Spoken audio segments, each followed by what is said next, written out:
Good morning dear students. आइए बच्चों, हम सब मिलकर प्रार्थना गीत गाते हैं। आप अपनी दोनों आंखें बंद कर लीजिए और अपने हाथ जोड़ लीजिए। सुबह सवेरे लेकर तेरा नाम प्रभु, करते हैं हम शुरू आज का काम प्रभु। सुबह सवेरे लेकर तेरा नाम प्रभु, करते हैं हम शुरू आज का काम प्रभु।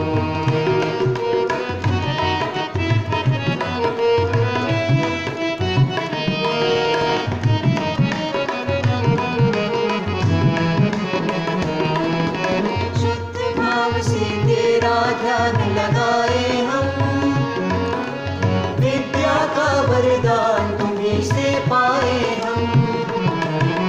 शुद्ध भाव से तेरा ध्यान लगाए हम, विद्या का वरदान तुम्हीं से पाए हम। विद्या का वरदान तुम्हीं से पाए हम। तुम्हीं से है आगाज तुम्हीं अंजाम प्रभु, करते हैं हम शुरू आज का काम प्रभु। सुबह सवेरे लेकर तेरा नाम प्रभु, करते हैं हम शुरू आज का काम प्रभु। करते हैं हम शुरू आज का काम प्रभु। करते हैं हम शुरू आज का काम प्रभु। आज का सुविचार सुनिए। विद्या रूपी धन बांटने से बढ़ता है। इसका अर्थ है खर्च करने से बाकी धन तो खत्म हो जाते हैं, लेकिन पढ़ाई लिखाई यानी विद्या का धन जितना हम बांटते हैं उतना ही बढ़ता है। अब आप अपनी हिंदी ग्रामर की बुक ओपन कर लीजिए। Lesson number 15 page 77। आज का हमारा टॉपिक है श्रुत भाव ग्रहण। इसमें आपको गद्यांश को ध्यान से सुनकर पूछे गए प्रश्नों के उत्तर लिखने हैं। बच्चों, पहले मैं आपको श्रुत भाव ग्रहण इसका अर्थ समझाती हूँ। देखिए, श्रुत भाव ग्रहण का अर्थ है सुनकर किसी बात को समझना। श्रुत का मतलब है सुनना, भाव का मतलब है अर्थ और ग्रहण का मतलब है समझना। तो बच्चों, जब हम किसी के द्वारा कही गई बात को ध्यान से सुनते और समझते हैं तो इसे हम कहेंगे शुद्ध भाव ग्रहण। अब मैं आपको उड़न की लहरी के बारे में कुछ पंक्तियां बताऊंगी, आप इसे ध्यान से सुनना। उत्तराखंड एक राज्य का नाम है। जैसे हम हरियाणा राज्य में रहते हैं, इसी तरह उत्तराखंड में एक दुर्लभ प्रजाति की गिलहरी देखी गई। यह गिलहरी उड़ सकती है, इसलिए इसका नाम है उड़न गिलहरी। तो बच्चों, आप समझ गए हो कि जो उड़ने वाली गिलहरी है उसे हम क्या कहेंगे? उड़न गिलहरी। यह दुर्लभ गिलहरी बहुत कम स्थानों पर देखी गई है। दुर्लभ मतलब जो बहुत कम पाई जाती है, यह बहुत कम जगहों पर ही देखी गई है। इसलिए वन विभाग इसके संरक्षण में जुट गया है। क्योंकि संरक्षण का मतलब इसकी रक्षा करने में, क्योंकि यह बहुत कम स्थानों पर पाई जाती है, इसीलिए वन विभाग इसकी सुरक्षा के काम में लगा हुआ है। इसे वन विभाग के गेस्ट हाउस के पास रात के समय कुछ लोगों ने देखा, लेकिन जब वे इसकी फोटो लेने लगे तो वो आंखों से ओझल हो गई। आंखों से ओझल होना मतलब वहां से दूर चली गई। वास्तव में यह गिलहरी उड़ती नहीं है, बल्कि हवा में छलांग लगाती है। और जब यह हवा में छलांग लगाती है तो हमें लगता है कि जैसे यह उड़ रही हो। तो इसके बारे में कहा गया है कि उड़न गिलहरी के दाईं और बाईं तरफ, मतलब इसके शरीर में दाईं साइड और बाईं साइड अतिरिक्त त्वचा होती है, एक्स्ट्रा स्किन होती है, जो छलांग लगाते समय फैल जाती है। इसीलिए यह हमें उड़ती हुई प्रतीत होती है। अब मैं आपसे कुछ प्रश्न पूछती हूँ, आप मुझे उनके उत्तर बताना। ये देखिए, जो ये प्रश्न लिखे हुए हैं, आप जल्दी से इनके आंसर सोचिए। पहला प्रश्न देखिए, उड़न गिलहरी किस राज्य में देखी गई? बताओ, मैंने किस राज्य का नाम बताया था? उत्तराखंड। तो इसका आंसर आप लिखेंगे, उड़न गिलहरी उत्तराखंड राज्य में देखी गई। दूसरा प्रश्न सुनिए, उड़न गिलहरी की क्या विशेषता है? यह हवा में छलांग लगाती है। क्या करती है बताओ उड़न गिलहरी? यह हवा में छलांग लगाती है। अब देखिए तीसरा प्रश्न, त्वचा की झिल्ली का क्या काम था? छलांग लगाते समय त्वचा की झिल्ली फैल जाती थी, जिसके कारण वह हवा में तैरती है। बच्चों, श्रुत भाव ग्रहण को और अच्छी तरह समझने के लिए आइए हम एक एनिमेशन देखते हैं।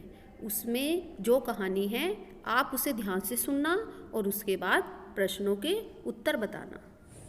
एक दिन गेंद ने बल्ले से कहा, तो मुझे क्यों मारते हो? बल्ले ने कहा, मारो नहीं तो खेल कैसे हो?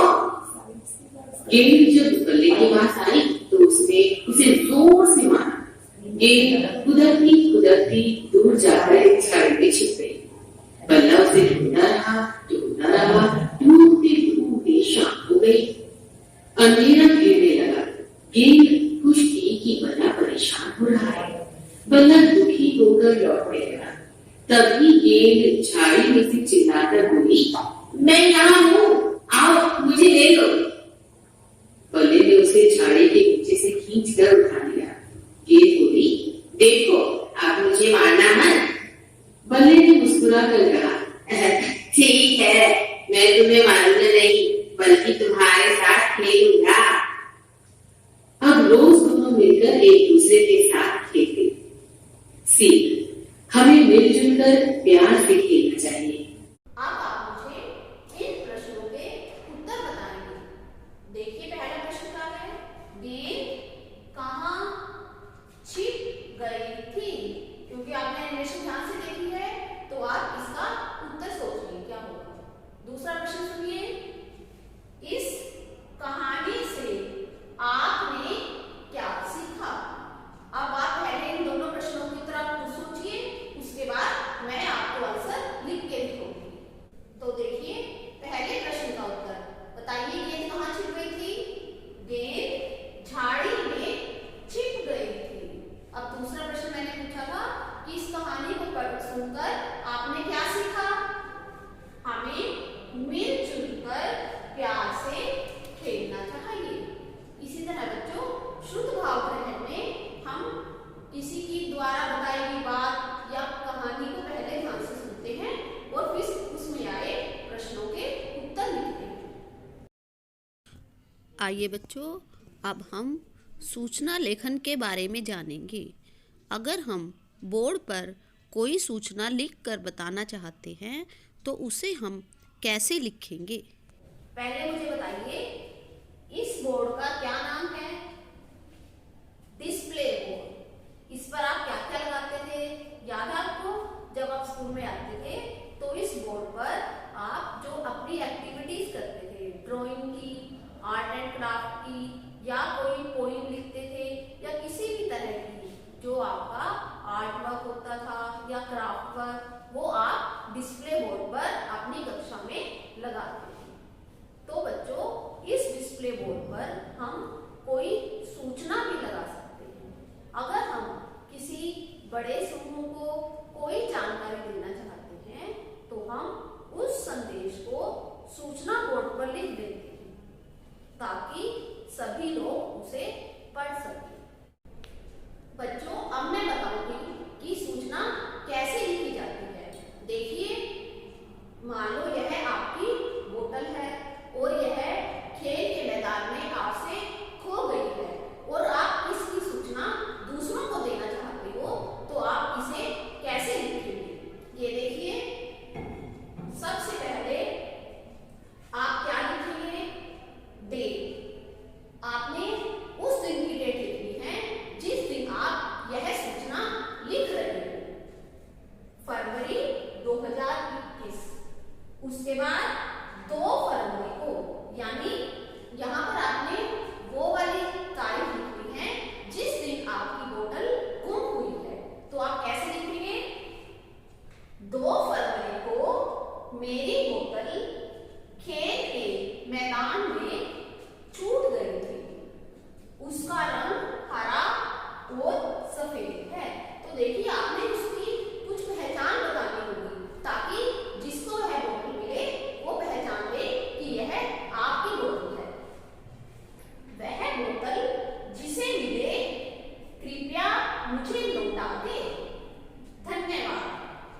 ये देखिए, ये विद्यालय में लगी हुई एक सूचना है जिसे एक विद्यार्थी ने लिखा है।